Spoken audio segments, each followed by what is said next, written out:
ஆதி என்னும் பராபரையே அன்பான மனோன்மணியே சோதி எனும் பஞ்சகத்தாலே சொற்பெரிய கரிமுகனே தீது நீக்கும் கந்தவளே திருத்துகின்ற குருநாதர்களே 18 சித்தர்களே பண்பான பரமசிவமே ஓதியே ஜோதிடங்கள் உரைப்பதற்கு நாத வெந்து வடிவாக நல்ல துணை ஆவீரே. உலகில் உள்ள தமிழ் பேசும் அனைத்து நாள் உள்ளங்களுக்கும் மற்றும் ஜோதிட சார்ந்தவர்களுக்கும் மூத்தோர்களுக்கும் ஆர்வலர்களுக்கும் மற்றும் இந்த காணொலியை காணும் உங்களுக்கும் ஆஸ்ட்ரோராஜன் இனிய நல்வணக்கங்கள்.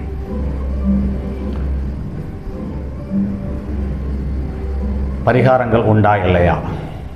உண்டென்றால் அனைவருக்கும் பரிகாரம் வேலை செய்யுமா? இல்லை என்றால் பரிகாரமே இல்லையா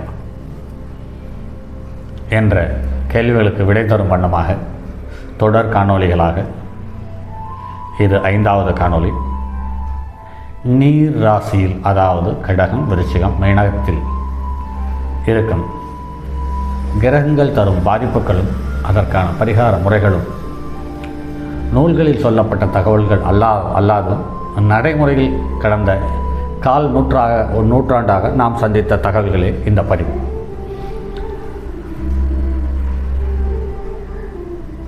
உயரமான மலைகள் மீது உள்ள தெய்வங்கள், பௌர்ணமி திதியில் பரிகாரங்கள் செய்வது போன்றது. நெருப்பு ராசி. 2வது நிலராசியில் அன்னதானம் இடுவது, மற்றவர்களுக்கு உதவுவது, வறுமையில் இருப்பவர்களுக்கு உதவுவது, கல்விச்சிறார்களுக்கு உதவி செய்தல் மற்றும் அந்திம பயணத்திற்கு ஆதரவு தருவது, அதாவது இறந்தவர்களை வழி அனுப்பி வைப்பதற்கான உதவியை செய்வது.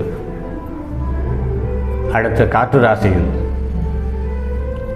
பாடம் போடுவது, மந்திரித்தல், எந்திரம் போடுதல், தாந்திரிகங்கள் மற்றும் மாந்திரிகங்கள் அனைத்தும் காற்று ராசி. அடுத்து நீர் ராசி என்று சொல்லக்கூடிய காலவர்ஷனுக்கு 4, 8, 12 இந்த ராசியில் பிறந்தவர்கள் பெரும்பாலும் தங்களுடைய முதல் பரிகாரமாக தங்களுடைய சொந்த ஊரை விட்டு வெளியேறி அங்கு ஜீவிக்கும் பொழுது பூர்வ புண்ணியம் சம்பந்தப்பட்ட தோஷங்களிலிருந்து முழுமையாக வெளியேறுகிறார்கள். அப்படி வெளியில் போன பிறகு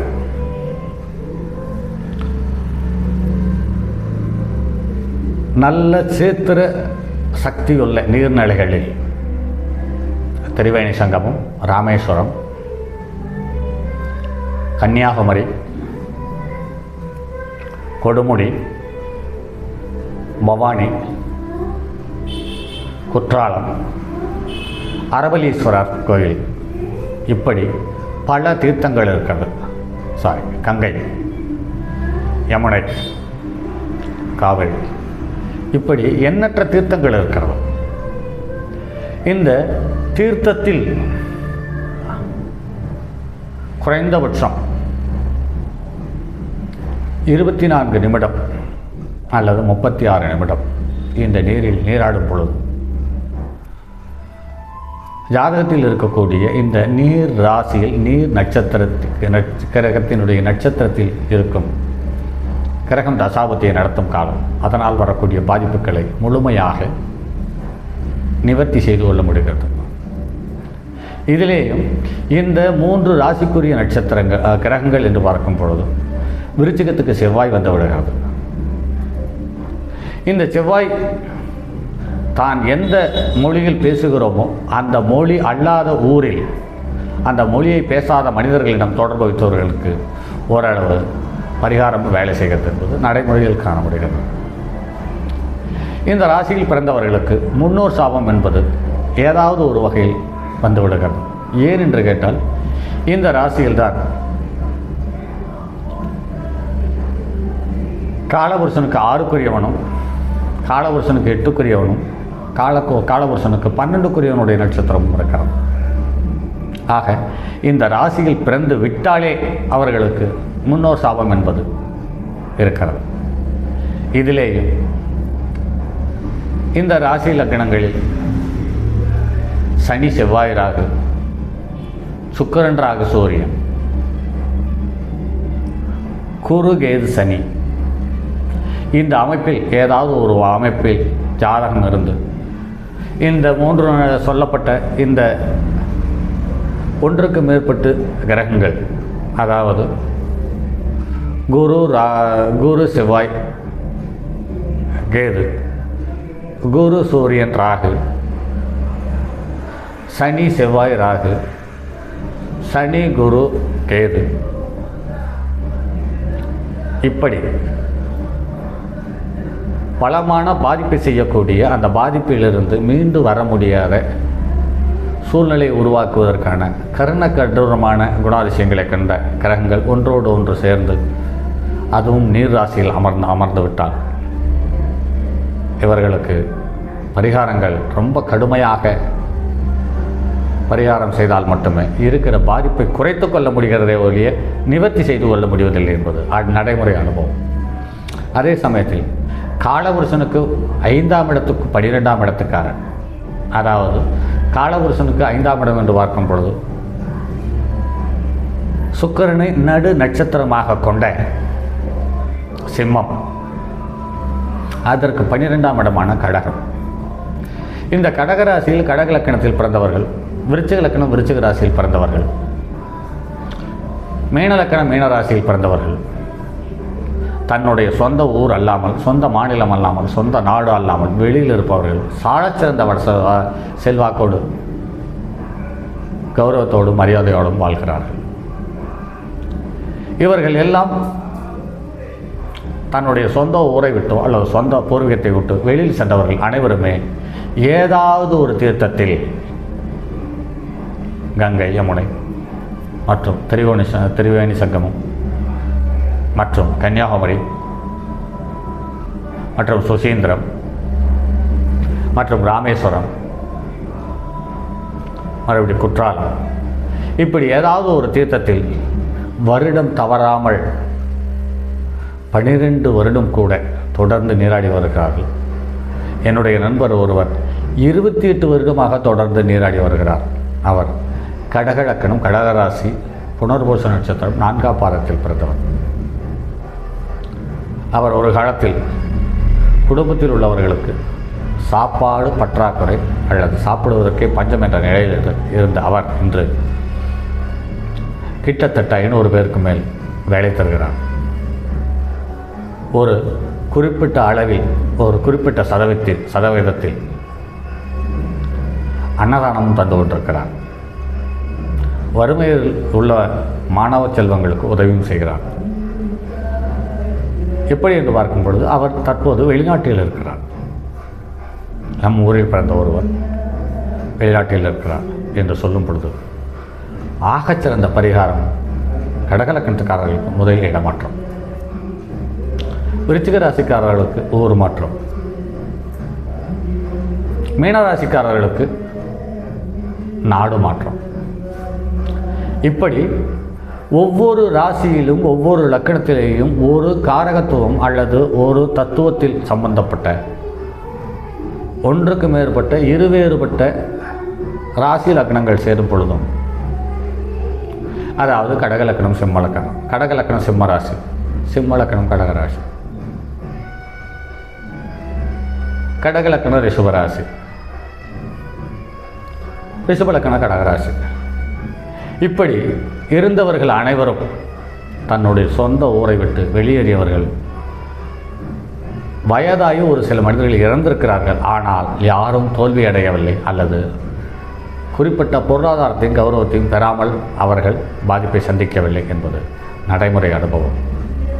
ஆக நெருப்பு வீடு, நில வீடு, காற்று வீடு, நீர் வீடு, இப்படி 4 தத்துவ அமைப்போடு கொண்ட அல்லது 4 விதமான நிலைகளை கொண்ட ராசி லக்கணங்கள் இருக்கும் பொழுது இந்த 4 விதமான பரிகாரங்கள், பிரார்த்தனைகள் மனிதனை ஏதாவது ஒரு விதத்தில் பண்படுத்தி கொண்டுதான் இருக்கிறது. இதையெல்லாம் கொஞ்சம் யோசித்து தெளிவு பெற்று நமக்கு வரும் வாடிக்கையாளர்களுக்கு அறிவுறுத்துவோமானால் அவர்கள் நன்மை பெற்று அல்லது பாதிப்பிலிருந்து விலகி அல்லது கடுமையான உறவிலிருந்து பிரிந்து நன்றாக வாழும் பட்சத்தில் அவர்களுக்கு கிடைக்கக்கூடிய சந்தோஷத்திலும் நிம்மதியிலும் நம்முடைய புண்ணியமும் ஒரு சில சதவீதத்தை பங்கெடுத்துக் கொள்கிறது என்பதை மறக்காதீர்கள். ஆக ஒரு லக்னம் ராசியில் பிறந்தவர்கள் யாராக இருந்தாலும் அந்த ராசி லக்னம் எந்த தத்துவத்தை கொண்டதோ அந்த தத்துவம் சார்ந்த பரிகாரங்களை செய்யும் பட்சத்தில் அவர்கள் கண்டிப்பாக நிவர்த்தி அடைகிறார்கள். அல்லது நிவர்த்தி அடைய தவறும் பட்சத்தில் அவர்கள் அந்த பரிகாரத்தை செய்ய இயலாமல் போகிறது என்பதுதான் நடைமுறை அனுபவமே ஒழிய பரிகாரத்தை சொல்லி அல்லது பரிகாரத்தை செய்து எனக்கு பயனில்லை என்று இதுவரையில் சொன்னதில்லை.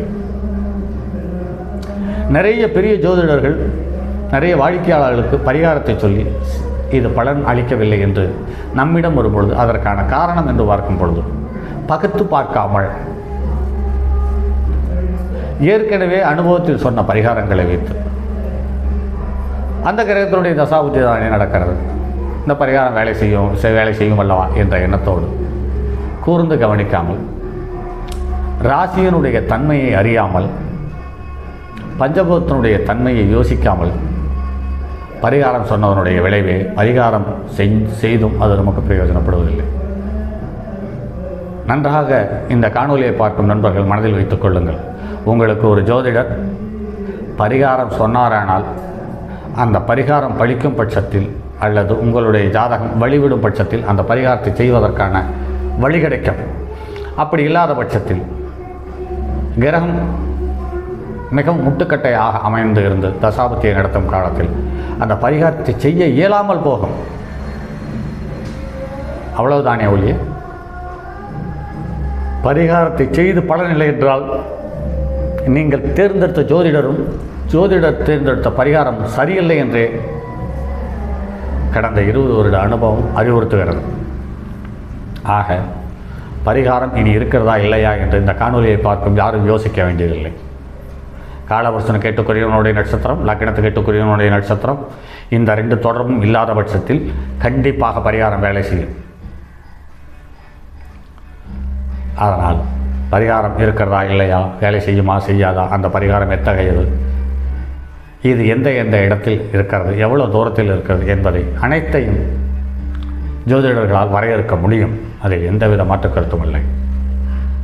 ஸோ ஜாதகம், பரிகாரம், ஆலயங்கள், கோவில்கள், மந்திரங்கள், அன்னதானங்கள், நடைபயணம், அழகு குத்துவது, பூக்குழி இறங்குவது என்று சொல்லியிருக்கிறார்கள்.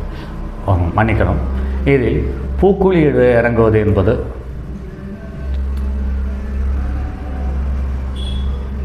அக்னியில் நடப்பது அல்லது நெருப்பில் நடப்பது என்ற பரிகாரங்கள் இருக்கிறது. இதில்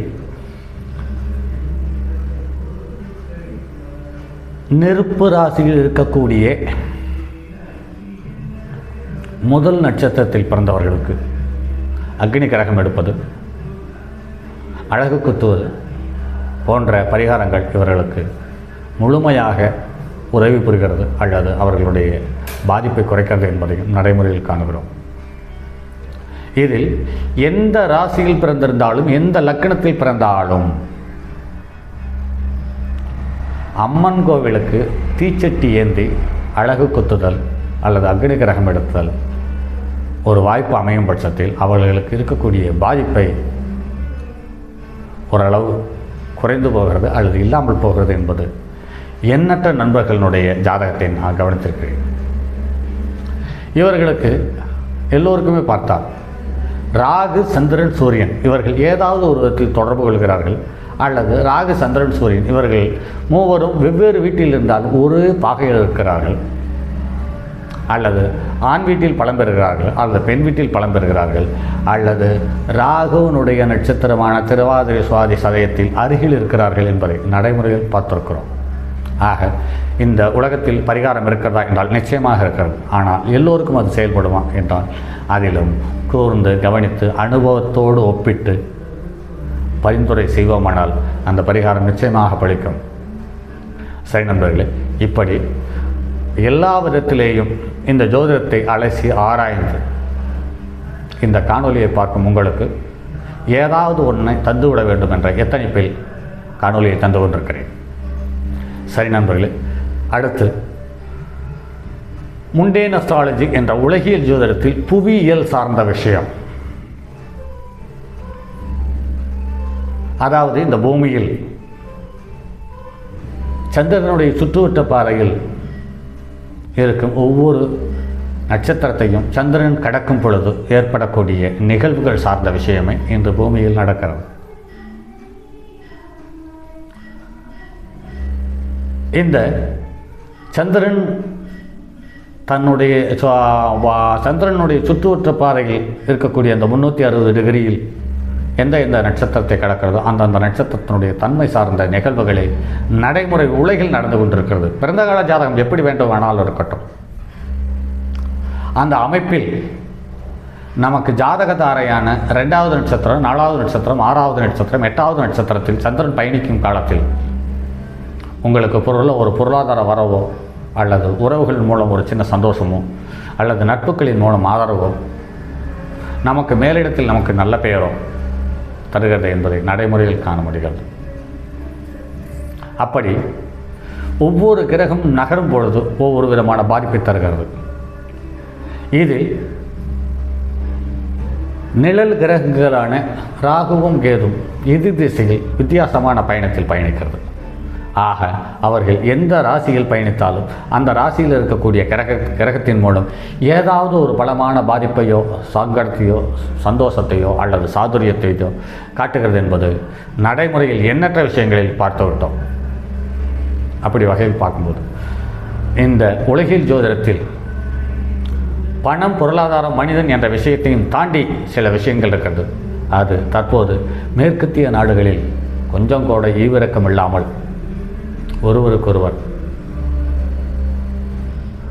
அழித்து கொண்டிருக்கிறார்களே, இந்த அழிவின் தொடக்கம் எங்கே, முடிவு என்று தேடும் பொழுது ஒவ்வொரு ராசியிலும் ஒவ்வொருனுடைய நட்சத்திரத்தின் பாதையிலும் மற்ற கிரகங்கள் சந்திக்கும் பொழுது அல்லது தொடரும் பொழுது அல்லது பயணம் செய்யும் பொழுது ஏற்படக்கூடிய கிரகங்களினுடைய கதிரலையினுடைய தாக்கத்தின் மாற்றங்களே என்பதில் எல்லளவும் சந்தேகமில்லை. அப்படி ராகு ஒவ்வொரு ராசியிலும் 1.5 வருடங்கள் பயணிக்கிறது. இந்த 1.5 வருடத்தில் என்ன நடக்கிறது என்பது சார்ந்த தகவலை அடுத்து வரக்கூடிய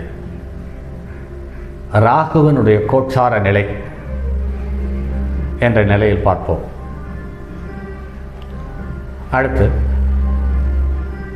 12 ராசிகளின் ராசி காரகத்துவங்கள் சார்ந்த விஷயங்களை இதுவரையிலும் எந்த ஒரு ஜோதிடரும் தெளிவாக சொல்லவில்லை. அதற்கான தகவலையும் அடுத்து ஒவ்வொரு பதிவுகளாக தர காத்திருக்கிறேன். சரி நண்பர்களே, மற்றும் ஒரு பதிவில் சந்திப்போம். அதுவரை உங்களிடமிருந்து விடைபெறுவது உங்கள் அன்பு நண்பன் எம் ராஜரத்தினம். வணக்கம் நண்பர்களே. தங்கமான மழுவோடேந்தி தன்மதி தலையில் கொண்டோர் மங்கையர் பதிக்கச் சொன்ன மாமொழி ஜோதிடத்தை இங்கு யாம் உரைப்பதற்கோர் இமை என்னும் பிழை வராமற் காக்க செங்கன் மால்மருகன் யானைச்சேரன் பதம் காப்பதா.